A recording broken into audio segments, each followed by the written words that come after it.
ลีดมาได้ឆ្ងាយពុកបែកស្រុករាជធានី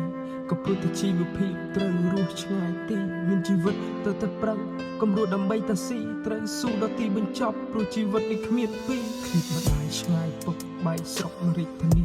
ក៏ព្រោះតែជីវភាពត្រូវរស់ឆ្ងាយទីមានជីវិតទៅតែប្រឹងគំរោះដើម្បីតែស៊ីត្រូវស៊ូដល់ទីបញ្ចប់ព្រោះជីវិតនេះគ្មានពីបើហត់ឬបិទភ្នែកក្រឡេកអ្នកនៅក្រៅ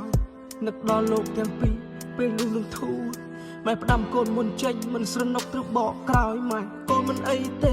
សង្ឃឹមនឹងធូរស្បើយឆាក់ជីវិតគឺអញ្ចឹងបែបហ្នឹងរស់ត្រូវតែប្រឹងព្រោះយើងគ្មានទីពឹងសម្លឹងចិត្តគិតឆ្ងាយហូបបាយសម្រាប់សិនស្អែកចាំបន្តដំណើរឆ្ពោះទៅរកក្តីសង្ឃឹមប៉ា